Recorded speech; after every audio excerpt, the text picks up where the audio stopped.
aqui. Vamos lá. Boa noite, novamente mais uma live, agora a oitava. Convidado especial novamente, todos são especiais, né? Hoje mudando um pouco de linha, hoje vamos falar um pouco de um gestor do nosso esporte de orientação, principalmente, né? Espero ele entrar aqui. Aqui entrou, deixa eu convidar. Aqui.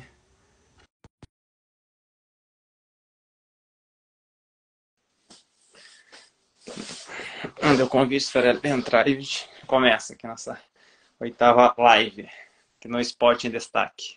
Deu convite para ele, só aguardando entrar. Perfeito. Pronto. Boa noite, tudo bem? Tá me ouvindo? Boa noite, Douglas. Tudo bem? Boa noite, obrigado por aceitar o convite, por disponibilizar um pouco do tempo do senhor para contar um pouco dessa sua história, por compartilhar um pouco de conhecimento e tirar algumas curiosidades que muitos atletas têm, tá certo? Então, muito obrigado mesmo, né, por aceitar esse convite, tá Prazer e certo? uma alegria, Douglas. Tranquilo. Tá certo. Então, hoje é nosso convidado, o senhor Sérgio Luiz Mendes, né, que tem um currículo extenso. Até geralmente na minha live eu coloco ali a live, aí o que a pessoa é, né? Eu resolvi não colocar nada, né? Porque o currículo do senhor realmente é extenso, né? Então, eu fiz um resumo aqui, né? De algumas coisas, os pontos principais, né? Mas, primeiramente, eu começo falando, não sei se alguém já falou isso para o senhor, mas eu falo acho que com propriedade sobre isso, e talvez alguns orientistas, né, que é do esporte de orientação não tem essa noção, mas eu digo que o senhor é o símbolo, né, dessa gestão, dessa nova era que nós temos da orientação, né? Hoje nós ficamos aí, mais de 30 anos, né, do esporte, da Confederação Brasileira, mas muitos anos a gestão foi bem simples, bem básica, digamos, quase uma gestão de clube. E quando o senhor realmente assumiu, fez essa revolução, né, muitas coisas aconteceram e estão acontecendo, né? Então, Com certeza.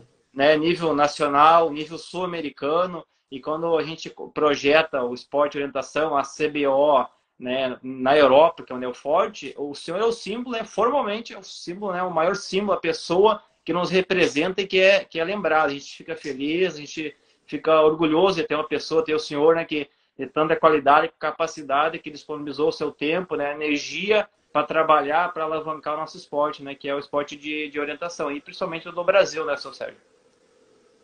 Exatamente. Eu agradeço a oportunidade de estar aqui, compartilhar aquilo que eu aprendi, né? Você falou que o currículo é extenso, mas é extenso em razão da idade, né? Quanto mais tempo você tem de vida, mais coisas vão se somando no currículo, né? Tá certo. E aqui eu resumi, né? Então, o senhor foi o presidente, né, de 2015 a 2019 dessa nova gestão. Hoje é o atual terceiro membro, né, da confederação.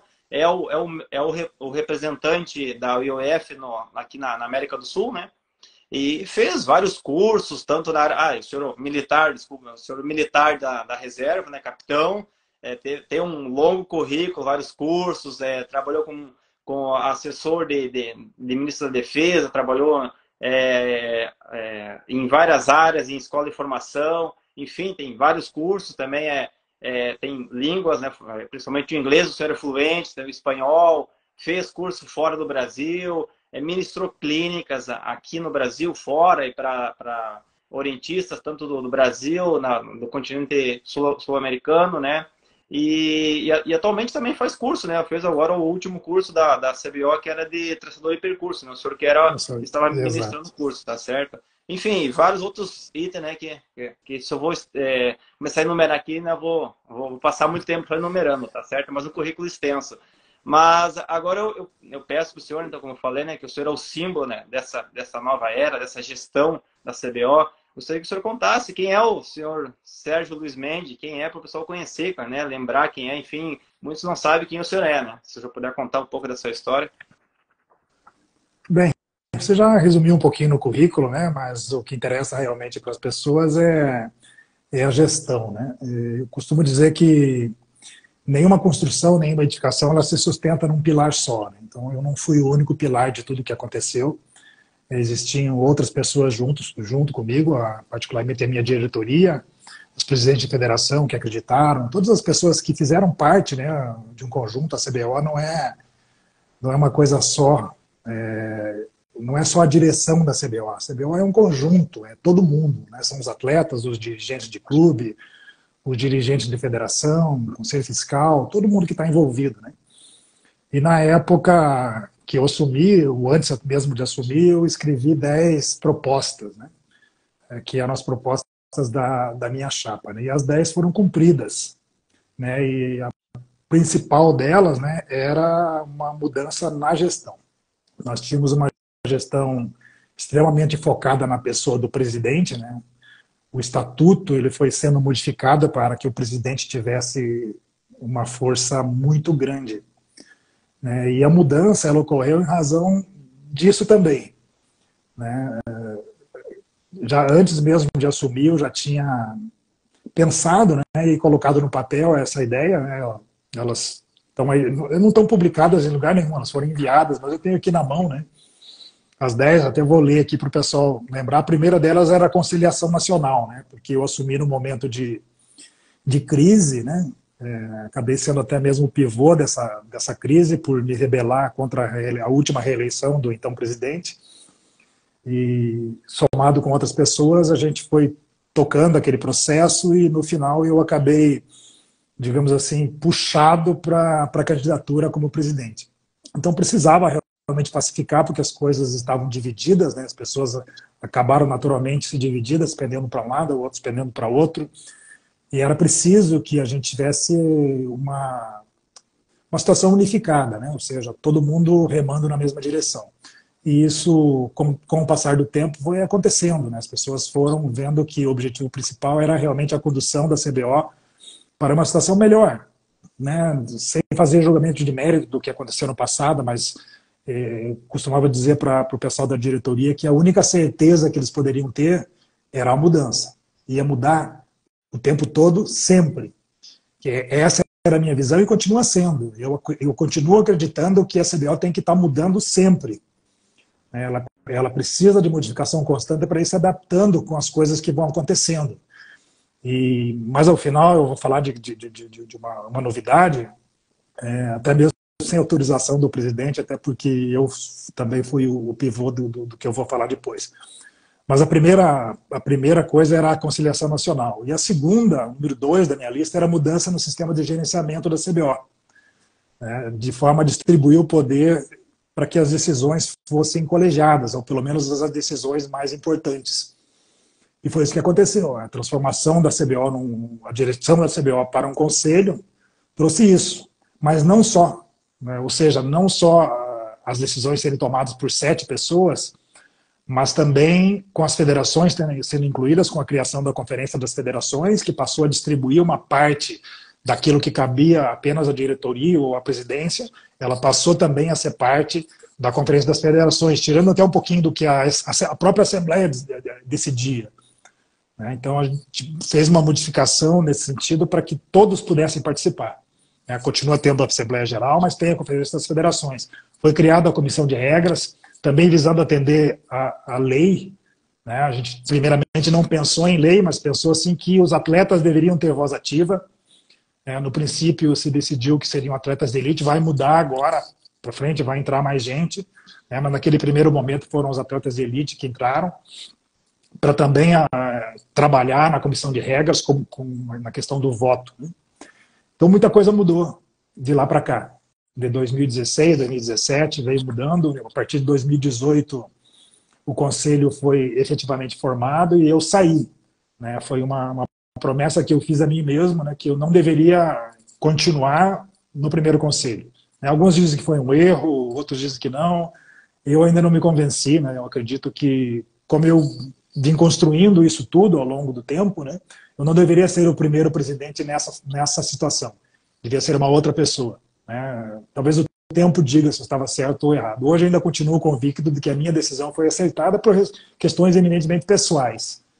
Eu estava cansado, os 4 anos de trabalho realmente me deram um cansaço e eu precisava descansar um pouquinho a cabeça e também parar de mandar, porque como eu vim do estatuto em que tudo centralizava no presidente, eu acabei utilizando isso para fazer as mudanças, né?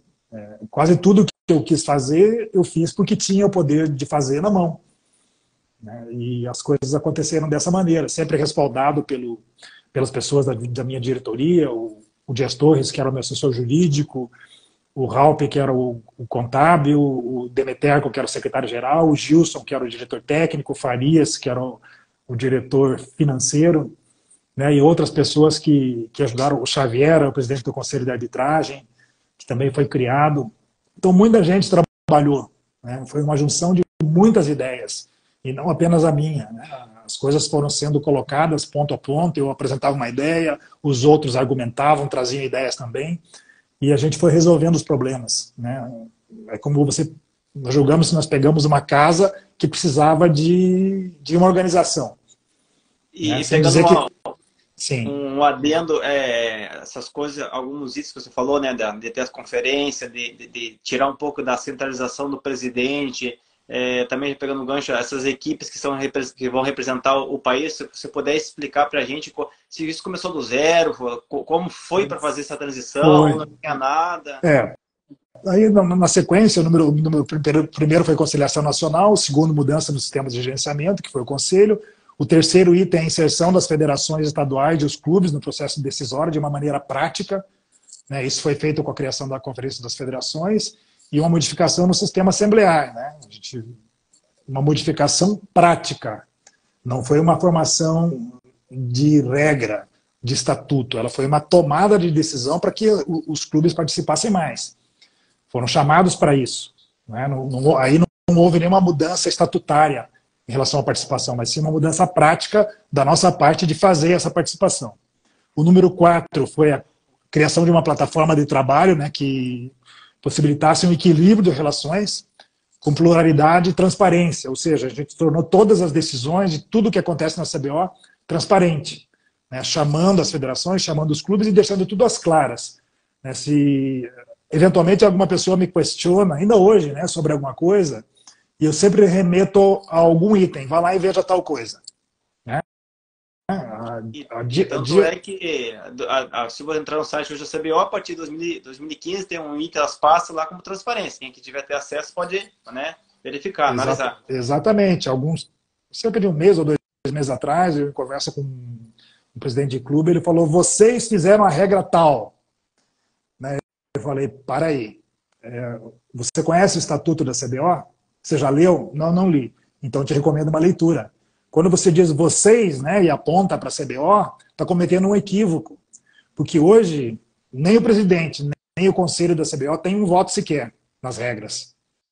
Existe uma comissão de regras, os clubes e as pessoas físicas participam enviando as suas sugestões, que são analisadas pela comissão de regras, e depois são votadas pelos presidentes de federação e pela comissão de atletas. Ou seja, esse vocês, né, quando aponta o dedo na direção dos conselheiros da CBO, está cometendo um equívoco, porque hoje, né, o Carlos Alberto Xavier, que é o presidente, o Luiz Sérgio Mendes como conselheiro, não tem poder algum. Eu posso, como pessoa física, enviar uma sugestão, que não vai ser analisada por mim mesmo, ou pelos integrantes do conselho, vai ser analisada pela comissão de regras. E tem muita gente que não se deu conta ainda disso. Né? Quando aponta o dedo, vocês, conselhos, vocês, CBO, não conhecem a estrutura, não conhecem o funcionamento. Né? Hoje, atualmente, são poucas as decisões que são tomadas pelo presidente. O presidente às vezes reclama, pô, você tirou toda a força do presidente. Não, não tirou. O presidente é um ente político. Né? Ele é um ente político. Ele conduz o processo, mas decisão, de fato, é Conselho ou Conferência das Federações, Conselho Fiscal. Né? São essas pessoas que efetivamente decidem. Tem uma pessoa que é o líder, é o maestro, né, que vai ali com a batuta regendo a orquestra. Né, mas os músicos são outros. Né, eles estão no conselho, eles estão nas federações, estão nos clubes, estão nas comissões, estão nos conselhos, como o Conselho Fiscal, no Conselho de Arbitragem, Conselho de Mapeadores. Toda essa turma trabalha de uma maneira independente. Né, então, isso é o que mudou. E tem muita gente que não sabe disso ainda. Né, e continua agindo como se fosse aquele velho sistema, né, onde a diretoria, o presidente decidia tudo. Hoje não é mais assim. É óbvio que aparece dessa maneira, né, mas não é mais bem assim. E isso que você falou é importante, eu acho que está muito democrático, né, que deveria ser sempre assim, né, e se tem alguém que tem essa poder de decisão hoje, que eu vejo bastante, seria o representante de clube, né, que vai representar aquele clube, aqueles atletas, e vai fazer, vai fazer a sua votação, né, seu voto, né, representando Com, todos aqueles atletas, aqueles integrantes, né, Sérgio? com o peso do voto que ele tem. Sim, exatamente. Né? A pessoa precisa que as pessoas chamem para si essa responsabilidade, e muita gente não quer. Né? O que eu pude observar ao longo do tempo, assim, tem muita gente, não é pouco, né, que não quer a responsabilidade. Ele é presidente de clube, é presidente de federação, mas ele não quer o encargo que isso traz. Né? Não estou fazendo crítica aqui, estou falando de um fato. Né? Eu costumo dizer assim, a presidência da CBO, a cadeira do presidente, ela não tem viés. Né? E é preciso que você trate todo mundo com igualdade, mas isso não te impede de nomear os fatos. Né? Uma das primeiras coisas que um gestor ou um líder deve fazer é dar nome aos fatos. Né? Ele tem que ter coragem para fazer isso. É dar nome aos fatos. Está errado, tem que falar que está errado. Não se trata de um ataque pessoal a ninguém, mas ó, isso aqui não está legal, precisa alterar. Né? Não adianta que tentar esconder o sol com a peneira, que não funciona. Né? E ter essa coragem de apontar o erro e buscar a solução é o melhor que você pode fazer como gestor. Né? E não ter medo, né? Não ter medo de crítica. Eu nunca tive medo de crítica. Né? Tem grupos em redes sociais aí que ficam falando. Eu nunca respondi nada. Eventualmente eu vou lá, quando o negócio é que eu vejo que é desconhecimento de causa mesmo, eu vou lá e indico o caminho. Né? Às vezes você tem que dar uma sapatada em alguém para o cara entender que o caminho que ele está, a trilha que ele está puxando é outra. E está influenciando outras pessoas, né? Por falta de conhecimento. Esse é um ponto importante que você tá falando, né, que eu gostaria de destacar. Né? Muitas pessoas, quando começou essa nova gestão, essa sua equipe, muitas pessoas gostavam de criticar, de falar, também você falou em rede social, né? E aí algumas coisas você respondia, principalmente por e-mail, né, que é o formal, enfim, e as pessoas falavam assim, poxa, eu falei tal coisa, eu não tinha nem a noção. E o Sérgio, o presidente, enfim, que estavam lá, respondeu com tanta propriedade, com tantos argumentos, que eu fiquei sem saber o que responder. Porque, o que eu te falei, muitos não sabiam quem era o Sérgio, quem assumiu, enfim. Não foi, vamos dizer assim, alguém amador que falou, não, vou fazer de tal forma, vou lá e vou fazer da forma que eu acho. As pessoas estavam muito com essa mentalidade, né, Sérgio? Que não sabiam que tinha um gestor competente, algo que fosse profissional, assumindo, né, transformando essa nova gestão, esse novo conceito da CBO, né? Eu nunca fiz curso de gestão, né? Mas eu tive muita vivência no passado, né? Eu fui fundador de 2 clubes de natação, presidi os 2, trabalhei em clubes sociais, nos quais eu fui praticamente ocupei todas as cadeiras, né? Diretor social, diretor de esporte, diretor financeiro, vice-presidente, secretário, tesoureiro, mas não fui presidente. Mas você trabalhando na gestão, você acaba aprendendo, né? Você é membro de uma diretoria, você vai vendo como é que as coisas acontecem e vai se adequando, né? Fui presidente de Rotary Club, enfim, fui presidente de federação, né? No próprio exército trabalhei em funções de encargos de responsabilidade, isso vai te ensinando, né? Então, quando você chega aqui na função de presidente, você tem mais ou menos uma conduta, uma forma de seguir. E, na minha visão, o mais importante era conduzir as coisas de forma aberta, transparente e democrática, permitindo que todos participem. Eu costumava muito dizer para o pessoal da diretoria que a gente deveria ser muito flexível, bastante flexível na gestão, mas nunca permitir que as pessoas confundissem flexibilidade com fraqueza. Tem que ter uma linha que determina até onde vai a flexibilidade. Quando a pessoa começa a confundir a sua flexibilidade com uma fraqueza da sua parte, você tem que interromper. E eu fiz isso várias vezes, na própria condução da CBO, até mesmo como conselheiro. Às vezes você tem que mostrar para a pessoa que aquilo é flexibilidade, aquilo não é fraqueza. E procurando responder sempre de maneira educada e com conhecimento. A primeira coisa que o gestor tem que saber é conhecer aquilo que ele está gerindo. E foi isso que eu fiz. Eu estudava, eu lia, enquanto presidente, eu lia o estatuto praticamente todos os dias. Qualquer resposta que eu tinha que dar, eu ia procurar no estatuto onde é que estava. Ou na regra, onde é que está isso na regra para que eu possa responder com propriedade. Não significa que você não erra, né? Às vezes você erra, o que é normal para todo mundo, mas é entender que você pode corrigir aquele erro posteriormente. Então a nossa ideia foi sempre essa, né? Fazer as coisas de maneira aberta, transparente, cristalina, e com um viés bastante democrático, de nunca dizer assim, aqui mando eu, você obedece. Não, aqui todos nós colaboramos, não tem um proprietário, a CBO não tem um dono, todos são donos dela. Né? É um condomínio que todo mundo tem um pedacinho.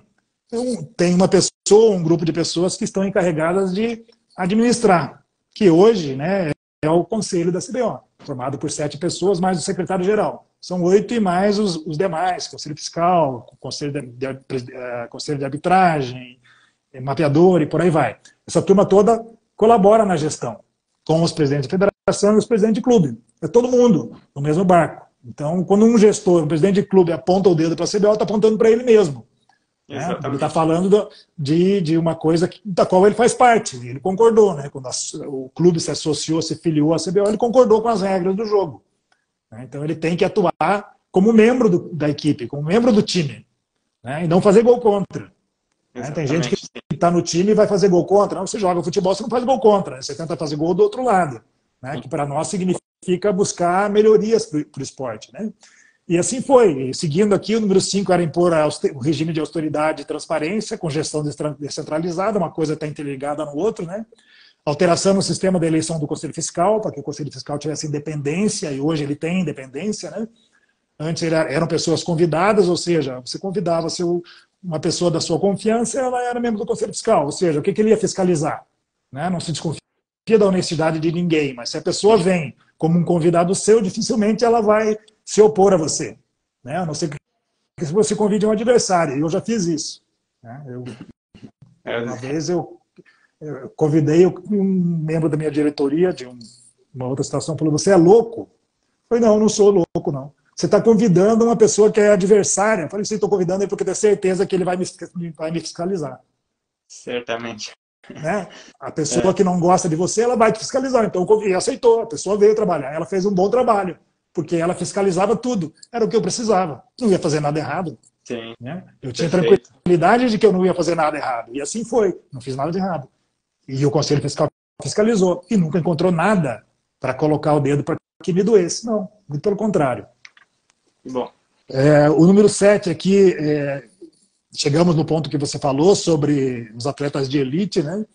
Existia uma política antiga e tem muita gente ainda que acredita, né, que os atletas de elite são apenas um grupo de pessoas que faz a orientação de uma maneira diferente. Mas não é isso. Né? Eu acho assim, que, como confederação, nós temos que acreditar que os principais atletas são os atletas de elite. Né? Quando se fala em Confederação Brasileira de Vôlei, né, quem é que representa? São os atletas, embora sejam profissionais, são os atletas de ponta. Atletismo é a mesma coisa. Né? Não se fala em master, né? Se fala até em master, mas eles não são destaque. Né? Se fala em jovens, se fala em profissionais, né? Os que representam as confederações, e eventualmente se fala em master também. Aqui a gente vive uma realidade diferente, mas era preciso dar mais visibilidade aos atletas de elite, permitindo a participação deles da forma como a gente conseguiu fazer, enviando para participar de Copa do Mundo, de Campeonato Mundial, enfim, das atividades em que a CBO está inserida como um integrante da Federação Internacional da Natação. Essa era a visão. Né? E as coisas foram mudando. A gente enviou a primeira equipe em 2017. Né? Em 2016 eu fui para a Assembleia da Federação Internacional, até para resolver o problema que a gente tinha da dívida, que é o último, né? Encontrar uma solução para a dívida que a gente tinha, não só com a IOF, mas também com federações e clubes aqui no Brasil. Tudo foi pago, foi resolvido. Mas lá nessa Assembleia eu fui desafiado o Brasil representa, é membro afiliado, mas nunca enviou uma equipe aqui para o Campeonato Mundial. Então, pode anotar no seu caderno, no ano que vem vai ter uma equipe. Foi em 2017, a equipe foi para lá. A gente passou a fazer uma mudança, trazer os eventos de World Ranking para cá, exigir alguma mudança na formatação das provas. Né? Isso demora, é uma mudança de cultura que é necessária, está em andamento ainda, né? Mas hoje já tem eventos seguidamente que são World Ranking aqui, que os atletas da elite pontuam, né? E depois tem lá a sua classificação quando vão para o Campeonato Mundial. Isso vai trazendo uma visibilidade para o país, né? Mostra para os demais países que a orientação está em andamento aqui. Eles sabem que a gente ainda tem muito para para evoluir em termos técnicos, né? Essa distância do Brasil, né? O oceano que nos separa também é um oceano de dificuldades, né? Porque para você trazer, né, pessoas para cá, o custo não é baixo, né? As pessoas têm que falar inglês, né? O idioma predominante é inglês, você não tem muita gente que fala inglês aqui, então são uma série de barreiras que precisam ser vencidas, né? E elas estão sendo, aos poucos, né, vencidas, né, com mais contato, mais atletas indo, né, já tem gente do júnior começando a ir, agora o desporto escolar também, né, já com a terceira participação esse ano, né, já com a previsão de participação ano que vem, Campeonato Mundial Universitário, que também não tinha participação, já começou a ter de novo, né, então a gente está trazendo essas coisas para divulgar o país. Agora com a realização da Ginasíade, né, a orientação participou, foram 3 países, Brasil, Itália e Nova Zelândia, né, 38 atletas presentes, mas isso repercutiu de maneira muito, muito positiva, né, internamente. Né, para falar só de nós aqui, claro que repercutiu fora também, mas repercutiu muito positivamente aqui dentro, de forma que a gente já tem secretarias estaduais de esporte procurando federações, já tem federações do desporto escolar procurando as nossas federações estaduais para buscar parcerias, já visualizando que a orientação vai ser inserida no calendário nacional, e o que é um sonho para a gente, né, vai se tornar realidade, né, a inserção da orientação no calendário nacional da CBDE, isso vai acontecer, né, a gente está trabalhando para isso, e o resultado está aparecendo, né, essa nossa participação foi bacana, não em termos de resultado, a gente nunca cobra resultado de ninguém, né, porque o Brasil tem, em termos de CBO, né, de orientação civil, 20 e poucos anos. Né, quando a gente vai querer se comparar com países que já estão há 100 anos, já estão há 100 anos, já estão há 80, 70 anos, a gente vê o caminho que tem a percorrer. E é com essa gente que a gente está ombreando hoje. Né? Então, é preciso que as pessoas compreendam que leva tempo. Né? Conhecimento não dá pulo, né? A evolução ela não dá saltos, ela vai devagar. E a gente vai lentamente entendendo, vai modificando os procedimentos aqui, e quanto mais você participa, mais você consegue compreender isso. Então, à medida que mais pessoas vão para o exterior participar de eventos internacionais, mais elas vão compreender o que é aquela realidade e mais elas vão trazer esse conhecimento, esse aprendizado para cá. Né? E aí vai transformando a nossa realidade. Quando você tem uma pessoa falando, é uma pessoa, os outros não estão vendo. Quando você tem 2, 3, quando de repente você tem 100 pessoas dizendo a mesma coisa, né, você vai causar uma mudança comportamental, que é o que a gente quer. Né? Os nossos eventos ainda precisam melhorar, ainda nós precisamos cumprir muito do que está escrito. Hoje, por exemplo, a regra diz que os campeonatos estaduais têm que ter o regulamento aprovado no ano anterior na Conferência das Federações. A última vez que isso aconteceu foi em 2018. Né? O calendário tem que estar pronto no ano anterior. A última vez que isso aconteceu foi em 2018. Então, depois disso, não aconteceu mais. Então, quando a gente vai tratar com as congêneres, a gente tem que estar num nível de organização que eles entendam, essa gente é organizada. Importante isso. E nós, falando agora em conselho de direção da CBO, em CBO como estrutura administrativa, nós somos organizados. Né? Estou dizendo isso sem a menor dúvida e desafio alguém que pode dizer, não, o conselho da CBO é desorganizado, ou a CBO é desorganizada. Não é. E nós provamos isso para o mundo externo o tempo todo. Provamos agora na realização da Ginasíade, provamos para a IOF, cumprindo tudo que tem que ser cumprido, estando em dia com toda a documentação que tem que estar, o estatuto está em dia, mudou a lei, a gente altera o estatuto para ficar em dia. Então, essa parte ela está sendo cumprida. Né? E pegando um adendo, né, Sérgio, tem esportes no Brasil olímpico, né, que não tem essa estrutura, né, seria, digamos assim, básica, né? Não tem esportes que não tem o que a CBO tem, né?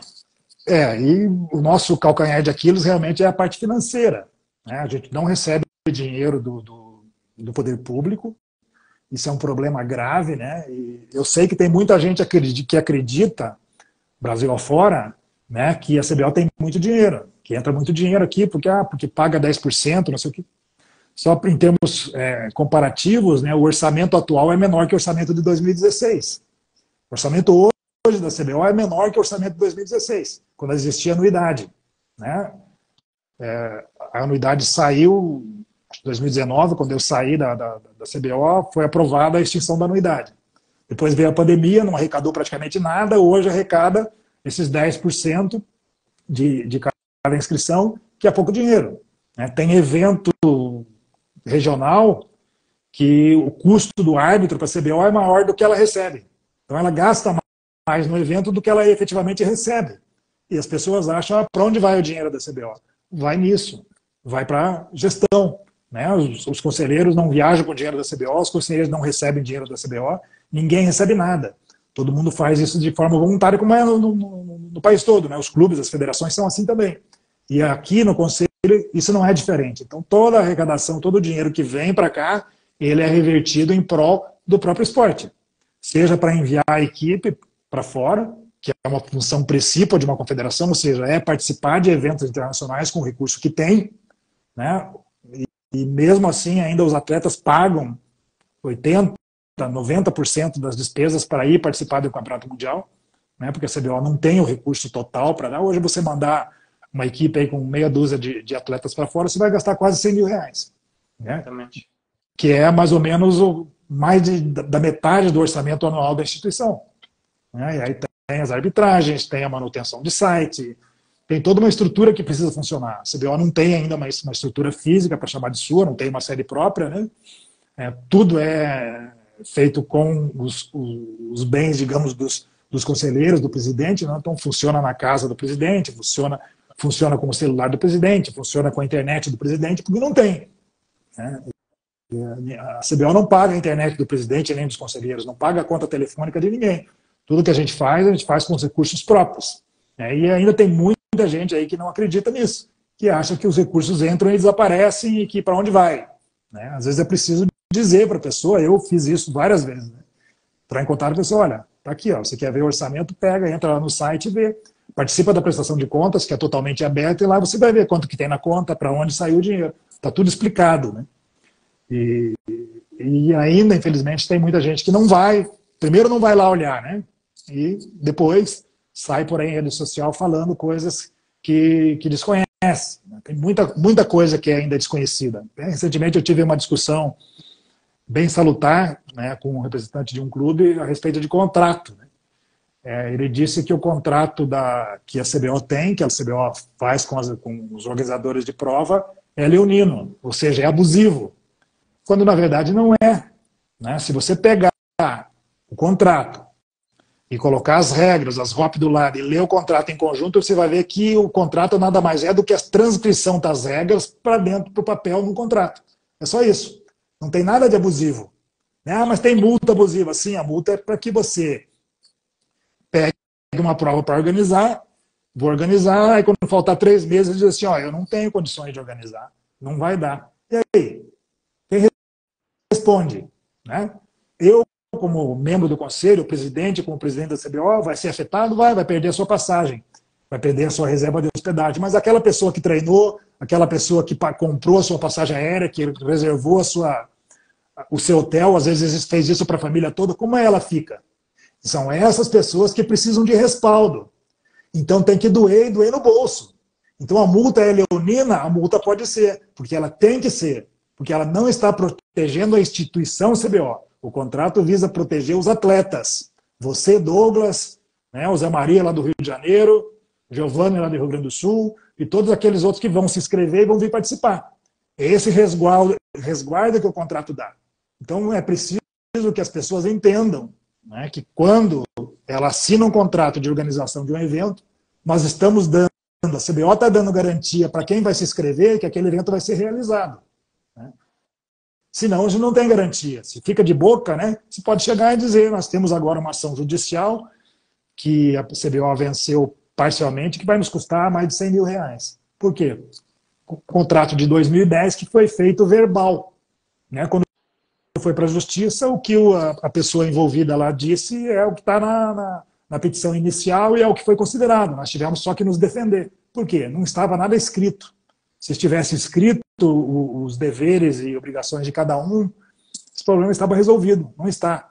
Né? Essa ação foi colocada na justiça em 2016, quando eu assumi a presidência. Né? Não vou nem entrar os detalhes aqui, né, mas alguém disse para a pessoa que acionou na justiça que agora tinha um novo presidente na CBO e tinha dinheiro para pagar a dívida que existia com ele. Ele não teve dúvida, foi para a justiça. Né, e uma parte daquilo que ele pediu foi considerado, por somado juros e mora e tal, está dando hoje em torno aí de R$100.000, que vão sair dos cofres da CBO. Sai dos cofres de todos. De todos os atletas, de todos quem participa, né, do esporte. Exatamente. E também é importante, né, ressaltar isso que você falou, né, ainda muitas coisas, né, se você pegasse do zero a CBO, né, não que culpando quem não fez ou não fez, enfim, como você falou, né, cada um fez o que podia, né, mas se pegasse a CBO do zero era uma coisa, né, mas na verdade tem muitas coisas, até acompanhei o Dias Tours, que ajudou bastante essa parte jurídica, né, muitas coisas ainda são coisas, eu não sei se são negativas, que tem que estar pagando contas lá do passado, como você falou agora, de 2010, né, que de um evento lá agora entrar na justiça, né, então são coisas do passado que a CBO, o conselheiro agora estão tendo que resolver, né? Seria um retrabalho, na verdade, né? Gastando tempo, né? Nisso que não seria necessário, se tivesse tudo ajustado, né? Tudo coerente, né, Sérgio? Muita energia foi gasta nessas ações, foram várias ações judiciais, né? Essa é mais uma delas, né? A CBO venceu praticamente todas, essa venceu de maneira parcial, né? Que não conseguiu se comprovar tudo, mas que não existia, na verdade não existia como comprovar, porque não havia nova prestação de contas, não tinha histórico de nada registrado, a prestação de contas, né, era feita de, sei lá, não tem nenhum adjetivo para classificar a forma como era feita. Não quero falar mal de quem estava no passado, mas a ausência de prestação de contas nos prejudicou muito, né? A gente teve que trabalhar com o que tinha, com as ferramentas que tinha em mãos para apresentar lá perante a justiça, né? E não foi o suficiente para nos defender de forma completa. Né? Mas por quê? Pela ausência de um contrato. Se tiver existido um contrato escrito e assinado, né, teria sido muito mais fácil. Por isso que a gente cobra a presença do contrato, que não é abusivo, como muita gente diz aí. E ele é sempre discutido. Né? O clube ou a federação ela tem sempre a liberdade de discutir. De todos os eventos que eu, como presidente, cedi, né, nenhum contrato foi igual ao outro. Porque a gente dava liberdade para as pessoas dizerem, isso aqui eu prefiro assim, a gente discutia para que o fundo, né, que é a proteção dos atletas, permanecesse. Uma coisa ou outra você sempre pode mudar em razão do lugar, das pessoas que estão envolvidas, tem uma série de fatores que incluem, o contrato não é idêntico para todo mundo. Ele pode ser modificado de acordo com a região, de acordo com as necessidades, o que o clube vai precisar, a federação vai precisar. Certo, tem. Tá na oitava agora, isso? Vamos fechar as 10 e você sortar. Tá. Aí, por fim, a oitava, né, a revisão dos currículos dos cursos também foi feito, né, os cursos modificaram. Quem acompanhou o curso de traçado de percurso já viu que foi diferente, né? Muita gente acredita que traçar percurso é só pegar um mapa, jogar um monte de bolota dentro dele e sair unindo essas bolotas. Não é nada disso. Sim. Dá muito trabalho. Né, e não é pouco trabalho, né, e os participantes, aí foram 134 pessoas que participaram, sentiram isso na pele, né, orientistas antigos aí sofrendo para fazer percurso básico, né, para fazer percurso de N, para fazer percurso de B, percurso de A, percurso de elite, não é fácil, né, porque tem que estudar, tem que entender os detalhes que envolvem o traçado de percurso para N, para B, para A. Né, todos eles, as idades entram também, particularmente na categoria A, em todas, né, porque tem as diferenças de idade, as diferenças de conhecimento técnico. Então, cada percurso é uma coisa individual e ele precisa ser pensado de forma individual. E isso aqui toma muito tempo, né, e exige muito estudo. Né, então, se a pessoa não estudar, se ela não acompanhar, o traçado de percurso é muito difícil. Então, e você passar isso, né, num curso, não, eu passava ali 1h30 ensinando, mas eu gastava 3, 4 na preparação de cada aula daquela. Mesmo com a bagagem, com o conhecimento que eu tenho. Né? Eu tive que estudar muito, né? Buscar fontes fora, elaborar o manual, que já tinha sido elaborado por mim mesmo antes, né? Pesquisar mais, estudar mais, experiências de fora, para trazer e colocar o melhor possível. Então isso também foi feito, uma mudança nesses currículos. E a nona, né, foi acatar uma solicitação da IOF para que o Brasil liderasse um processo de desenvolvimento da orientação na América do Sul. Esse pedido foi feito a mim e ao Xavier na Escócia em 2015, no Campeonato Mundial, quando eu decidi ser candidato. Nós fomos até lá e pedimos para a IOF para que não processasse, porque havia o início de uma ação internacional de cobrança da dívida que a CBO tinha com a IOF, né? Então já tinham escritórios de advocacia, já tinham sido contatados aqui no Brasil. Então você imagine uma ação de cobrança internacional sobre a CBO, né? A CBO seguramente não existiria mais, né? Porque o patrimônio dos dirigentes anteriores ia tudo para o saco, para pagar o que estava devendo, né? Pagar o que estava devendo e pagar as custas judiciais, né? de uma ação de cobrança internacional.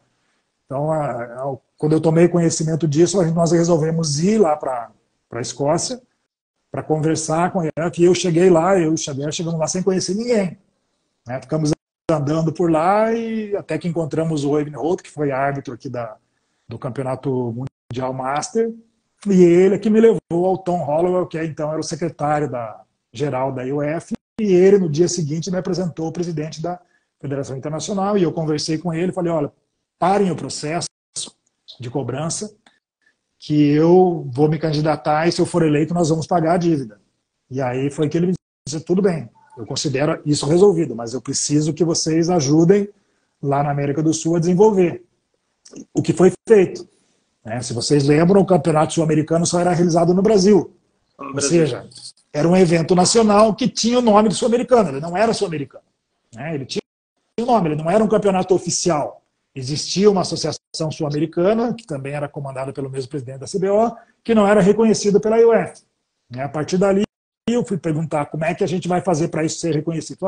Tem que criar um grupo de trabalho, e esse grupo de trabalho coordena as atividades. E nós fizemos isso. E aí o primeiro sul-americano oficial reconhecido pela IOF foi levado para o Chile. Chile, né? Chile, depois teve Uruguai. Chile. Né, e no Chile, ao fazer contato, o Chile não tinha uma federação organizada, nós trabalhamos em conjunto durante um ano para que o Chile se estruturasse, né, foi enviado apoio, né, o Sérgio Brito foi o árbitro, foi para lá com o conhecimento que ele tinha e com o conhecimento que o próprio Chile já tinha, e foi organizado o primeiro sul-americano lá. Depois a gente deu apoio para o Uruguai, o segundo foi no Uruguai, o terceiro foi no Brasil, o quarto agora na Colômbia. Então a gente está seguindo, né, uma cartilha de uma promessa feita lá atrás. A minha promessa foi, nós vamos fazer um rodízio em todos os países da América do Sul. O primeiro não vai ser o Brasil, de fato não foi o Chile. Depois foi o Uruguai, a pedido do próprio Uruguai. O terceiro foi o Brasil. Agora a Colômbia, o próximo a gente quer, né, que seja o Equador ou que seja a Argentina, se for possível, né? Se não for possível, vai voltar, né, vai rodar Brasil ou Uruguai ou Chile, né? O Chile já manifestou interesse em organizar o próximo depois da Colômbia. Então, já se criou uma tradição, né? E isso foi uma promessa de campanha, que foi cumprida. Né? Sim, o Paraguai também tem bastante, né? Bastante atleta. O Paraguai chegou agora, né? Foi o último a entrar também, está andando, né? Talvez seja um potencial organizador daqui a 4, 6 anos, pode entrar na linha de organização se demonstrarem capacidade. Mas o fato é que aquilo que eu prometi lá na Federação Internacional que o Brasil faria, o Brasil fez. Né? Pagamos uma parte da dívida, né, com o apoio do Dias Torres, que primeiro cedeu o dinheiro, depois a CBO pagou para ele, e uma parte da dívida ela foi diluída, né, nesse apoio aqui na América do Sul. Aí chegou o momento que a CBO já tinha pago todas as dívidas internas e a externa, naquilo que tinha sido comprometido, que eu peguei uma quantia de dinheiro e fui numa assembleia e entreguei mais um valor. E aí o próprio secretário disse, mas isso, você não precisa trazer esse dinheiro. Eu falei, eu sei que eu não preciso, mas esse dinheiro é de vocês. Então eu estou trazendo mais essa parcela aqui, porque esse dinheiro não é nosso. Né? A gente está desenvolvendo lá, não esgotou ainda, né? Tem mais coisa para desenvolver, mas agora essa parcela de dinheiro está em sobra e ela é digna de vocês. Vocês são os donos desse dinheiro. E isso mudou a visão da Federação Internacional com relação ao Brasil. Né? De você, primeiro, dizer que vai fazer e faz, né? Você dizer que vai pagar e paga, você fazer o que não estava combinado, que é bom, vai lá e faz. Então isso demonstra, né, capacidade de organização, ética, comprometimento, né, ético, né? Ó, vou fazer tal coisa, eu fiz. Não teve nenhum pedido que eles fizeram, né, que deixou de ser feito. E nunca me fizeram nenhum pedido autoritário, pedido esdrúxulo, ou coisa que não fosse possível fazer. Tudo que foi pedido, foi atendido. E aí tudo que nós pedimos, foi atendido. Então a relação hoje é muito amistosa, é muito boa. Né? Até recentemente a gente ministrou um curso de árbitros, de UF Advisor para a América do Sul. O pedido foi que eu conduzisse sozinho, eles discordaram, né? Queriam conduzir em inglês, fizemos isso, eu traduzi, né? As aulas foram traduzidas de inglês para espanhol, e no final o saldo foi positivo. Né? E no final a instrutora, né, terminado o curso, né, nós fizemos uma reunião online para tratar do curso, e ela falou: você não se sentiu incomodado quando nós colocamos que teria que ser conduzido por aqui, não por você? Eu falei: de maneira nenhuma. Né? Todas as clínicas são conduzidas por vocês. Eu sou apenas aqui um instrumento. Eu faço a minha parte. Se eu puder colaborar, eu colaboro. Não fiquei ofendido, nem senti nada de diferente. Eu só senti que eu poderia ajudar. Quando vocês puxaram para vocês, ficou só mais complicado porque demorou mais tempo em relação à tradução. Agora, o conhecimento para passar eu tinha. Eu falei: eu vi isso. Elas assim: eu vi que você tinha conhecimento. Devido à vivência. Então, essa relação hoje é muito boa. Então, a gente acatou o que eles pediram, organizou a América do Sul, não está ainda no ideal, porque a pandemia estragou muito, mas está caminhando, né? Está melhor. E o último, número 10, era pagar a dívida, que eu já falei, né? A dívida foi quitada integralmente, não só com a IOF, como aqui interiormente. A dívida com São Paulo, dívida com Paraná, dívida com o Rio Grande do Sul, dívida com Goiás, dívida com o clube. E todas as dívidas foram pagas em 2 anos. Ou seja, isso significa que se a gestão for boa, né, não estou jogando confete entrando embaixo, mas se você quiser uma gestão séria e transparente, você consegue conduzir bem, né, dentro daquilo que é possível fazer. Não consegue fazer milagre, como a gente não consegue fazer o milagre de enviar uma equipe para competir no Campeonato Mundial pagando todas as despesas. Mas a gente consegue mandar, né, pagando uma parte das despesas. Então, muita coisa acontece em razão de uma boa gestão. E hoje, né, para quem está nos ouvindo aqui, não tenho dúvidas que a CBO é conduzida com seriedade.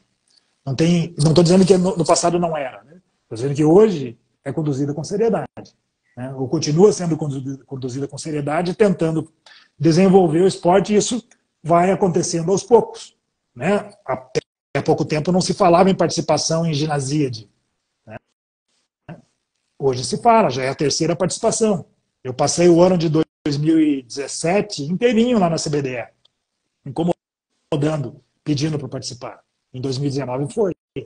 Né? E foi o resultado, como sempre, o resultado não é o mais importante. O que interessa para a gente é o resultado comportamental, ou seja, como aquela equipe se comportou lá, como foi o processo para que elas fossem, e esse processo ele é conduzido da melhor maneira, de maneira aberta quando é possível, às vezes é muito rápido, como foi o ano passado, a gente criticou, né? Mas o ano passado a gente recebeu o aviso 2 meses antes e para dar uma resposta em menos de uma semana, né? Formar uma equipe em menos de uma semana. Já esse ano não, começou um ano antes, a gente já determinou o ranking, né? Já passou a valer um ranking, ou seja, à medida que o tempo vai passando, a gente vai colocando as coisas de maneira mais adequada e vai se preparando. Ou seja, o ano que vem é no Bahrein. A orientação vai fazer parte. Se a CBDE decidir que uma equipe de orientação vai para o Bahrein, nós já temos as regras montadas.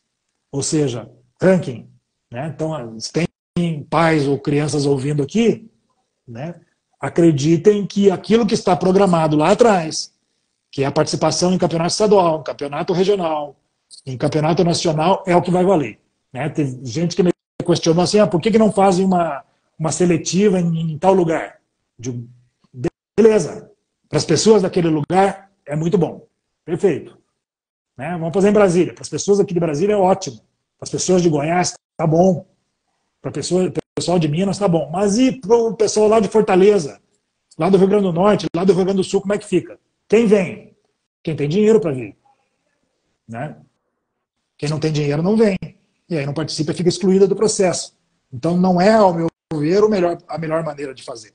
A melhor maneira de fazer é o ranking. Talvez a gente evolua no passado, no futuro até a curto, podemos dizer, para chamar uma determinada quantia de atletas e fazer uma seletiva com eles, se nós tivermos capacidade financeira para fazer isso. Ou se essas pessoas que estão no ranking, né, digamos, sejam 6, a gente chama o dobro, chama 12, e esses 12 participam de uma seletiva. Isso está na mira, para fazer no futuro, se for possível. Se não for, vai continuar fazendo, mas vai continuar valendo o ranking. Ninguém vai fazer uma seletiva aberta para vir aquele que nunca participou, ou que participou de uma prova aqui e outra ali e não vem. Nós queremos participação.